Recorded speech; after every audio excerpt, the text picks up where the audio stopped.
ہمارے استاد محترم علیہ الرحمہ نے فرمایا کہ یہ قانون شریعت بھی ہے، عقل بھی یہی کہتی ہے اور عرفاً بھی یہی بات ہے کہ جو کسی کی بہبود اور نفع کے لیے کام کرتا ہے اس کے ذمے اس کا نان نفقہ ہے۔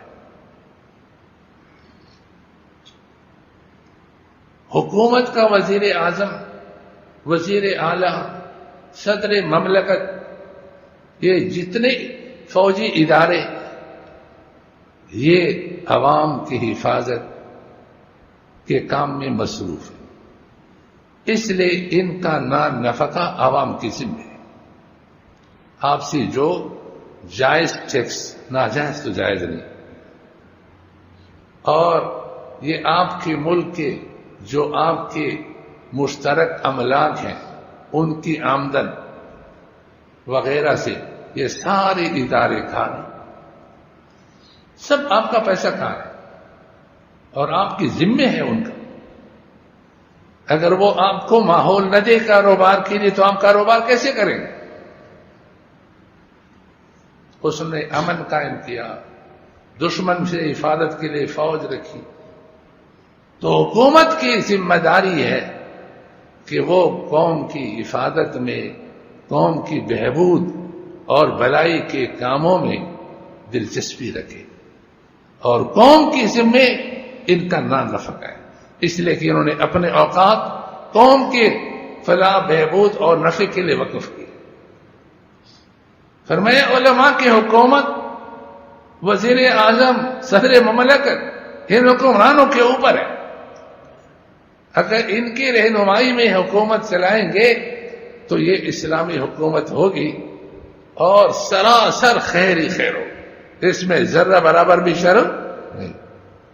اس لیے علماء کا نان نفقہ بھی عوام کی ذمہ ہے، تو حکومت کی ذمہ ہے کہ وہ عوام سے جس طرح دوسرے اداروں کے لیے وصول کر کے ان پر خرچ کرتی ہے، اسی طریقہ پر وصول کر کے علماء پر بھی خرچ کرے۔ اور اگر حکومت کو اتنی عقل نہیں، ہوش نہیں ہے، تو پھر عوام کی ذمہ ہے کہ علماء یہ ہمارے بہبود اور نفع کے کام میں لگے۔ آپ یہاں آ جائیں، آپ کے کتنے مسائل ہیں جو صبح سے لے کر دوپہر تک، ظہر سے لے کر عصر تک، اور پھر مغرب سے عشاء تک، عشاء کے بعد سے لے کر لگے ہیں۔ ایک دفعہ ایک مسئلہ آیا تھا میرے تخصص کے زمانے میں، تو سردیوں میں رات 2-2:30 بجے تک میں کتاب دیکھ رہا ہوں، کسی نے کوئٹہ سے سوال لکھ کر کے بھیجا، میں نے کہا وہ سو رہے ہیں، اور اس مسئلے کے حل کے لیے 2-2:30 بجے تک میں جاگ رہا ہوں، وہ مسئلہ نکال رہا ہوں۔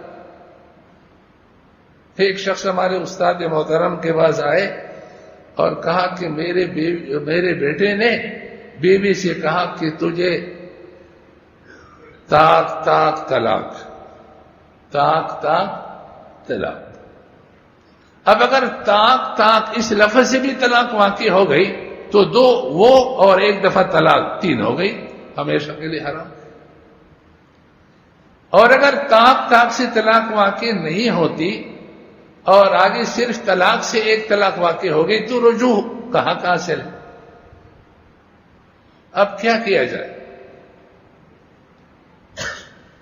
اور یہ الفاظ کہنے کے بعد وہ جو عدت کا زمانہ ہے وہ بھی ابھی قریب میں ختم ہونے والا ہے، اور عدت کا زمانہ ختم ہو جائے پھر رجوع کا حق ختم ہو جاتا ہے، پھر نیا نکاح کرنا پڑتا ہے۔ تو حضرت نے فرمایا کہ آپ کل آئیں، یہ ہے وہ مفتیان جو تحقیق کر کے جواب دیتے ہیں۔ شریعت کو اللہ تعالیٰ کا قانون سمجھ کر کے اپنی طرف سے مسائل نہیں بنا. ہمارے ایک ساتھی دوست تھا، ان کے ذمہ لگ گیا اس مسئلے کی تحقیق کر. اس نے محنت کی، مسئلہ ملا نہیں. دوسرے دن وہ آئے، اتنا بڑا مفتی، یہ کیا کہیں گے؟ کہتے جو کچھ بھی کہیں گے، ہمیں مسئلہ ملے گا تو جواب دیں گے ورنہ نہیں. وہ آئے تو بتایا کہ کل آنا.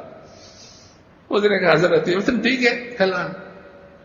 پھر دیکھ رہے تھے، آپس میں مشاورت بھی کی. جن الفاظ میں تصحیف ہو جائے، الفاظ مصحفہ، کچھ کمی بیشی ہو جائے، بگاڑ ہو جائے، تو ان میں بات ایسے الفاظ ہیں جن سے طلاق ہو جاتی. تو ہم نے کہا کہ لفظ طاق میں بھی یہ بگڑا ہوا لفظ ہے، اس سے بھی طلاق ہونی چاہیے. تو دو یہ ہو جائیں گے، ایک تین.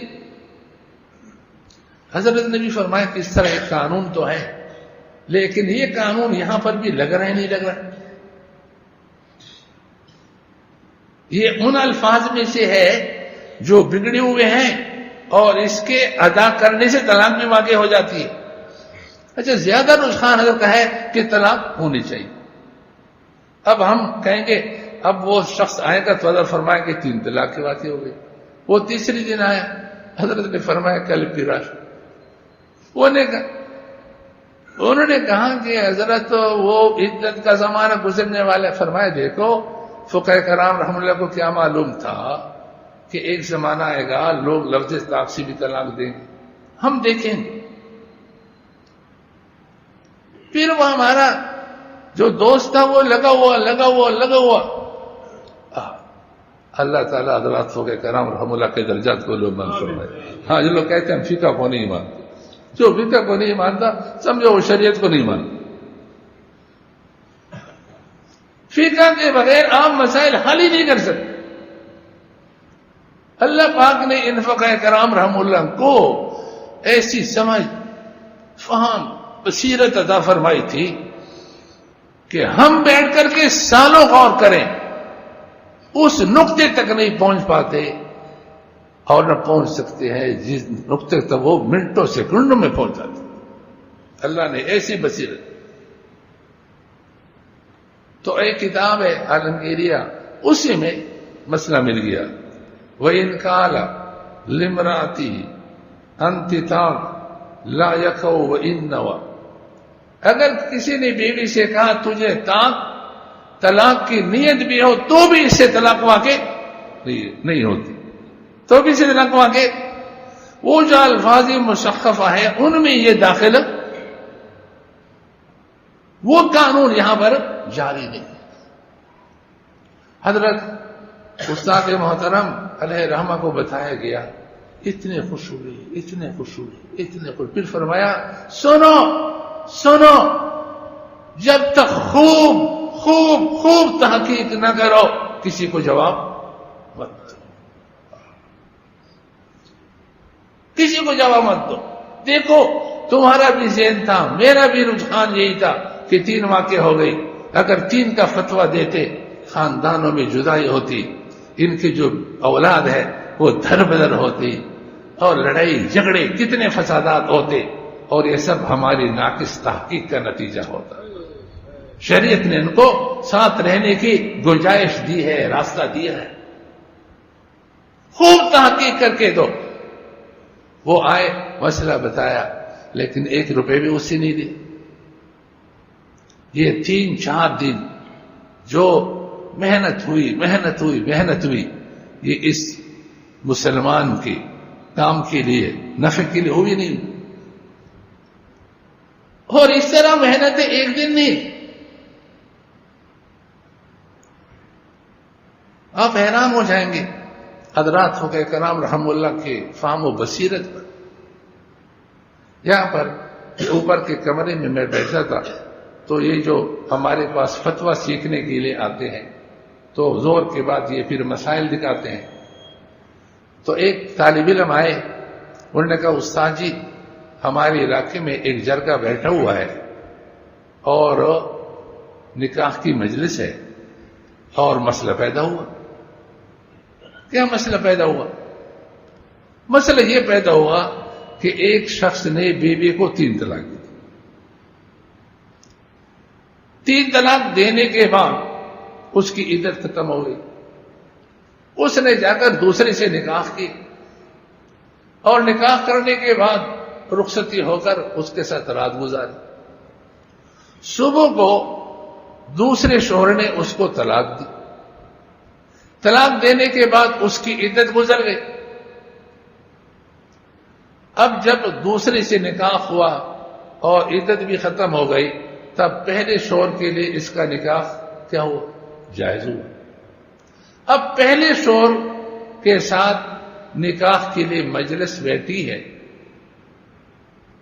اور امام صاحب خطبہ پڑھ رہے ہیں اور ابھی نکاح ہو رہے ہیں. تو لڑکی نے کہا کہ جو میرا دوسرے سے نکاح ہوا ہے دوسرا شوہر, اس نے میرے ساتھ رات گزاری ہے لیکن صحبت نہیں کی, جبکہ پہلے شوہر کے لیے جائز ہونے کے لیے شرط ہے کہ دوسرا شوہر صحبت بھی کرے, نکاح کے ساتھ ساتھ صحبت بھی کرے. اس لڑکی کو بلایا, اس سے کہا کہ آپ نے رات گزار کر یہ کہتے صحبت نے, اس نے کہا میں نے صحبت کی ہے. لڑکی کہتے صحبت, وہ کہتے صحبت, وہ کہتے ملاقات نہیں, وہ کہتے ملاقات ہو بھی ہے. اب گواہ کسی کے پاس نہیں, یہ گواہوں کا مسئلہ ہی. اب لڑکی کی بات مانی جائے یا لڑکی کی؟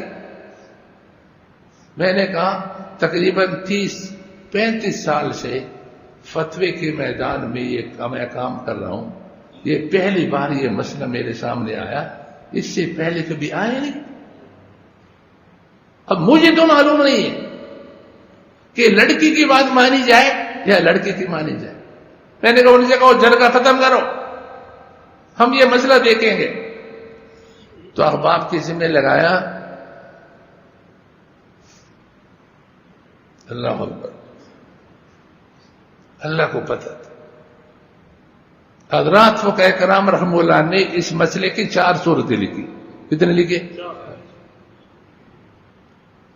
میں سوچ رہا تھا کہ ان کے زمانے میں یہ ٹیلی فون نہیں, موبائل نہیں, آمد و رفت کی جو گاڑیاں وہ نہیں ہے, تو یہ مسئلہ کس نے ان سے پوچھا؟ اور ہم سے یہ مسئلہ صوبہ سرحد خیبر پختونخوا اس صوبے سے بھی پوچھا گیا, بلوچستان سے بھی یہ مسئلہ پوچھا گیا, وہاں بھی ایک صورت ایسی پیش آئی, پنجاب سے بھی. پھر میں نے کہا ایک سندھ باقی ہے, تو ایک نے کہا کہ سندھ سے بھی مسئلہ ہے.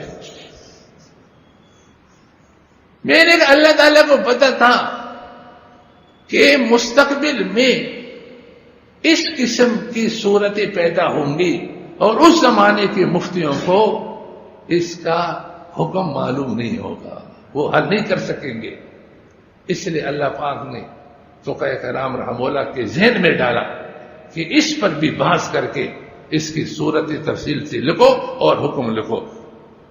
تو انہوں نے دین ہمارے لیے آسان کیا نہیں کیا.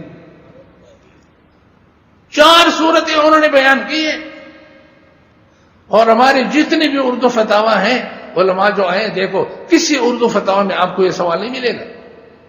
یعنی ہمارے اکابر علیہم الرحمہ سے بھی کسی نے یہ سوال نہیں پوچھا, لیکن فقہ کرام رحمہ اللہ نے محنت کر کے لکھے. تو یہ جو پریشان ہے, جرگہ بیٹھا ہوا ہے, جرگہ اٹھا منتظر ہے, اب یہاں سے جو جواب لکھ کر کے دیا گیا یہ ان کے فائدے کا اور نفع کا ہے. ہم یہاں علماء کس لیے رکھیں؟ عوام کے لیے تو رکھیں.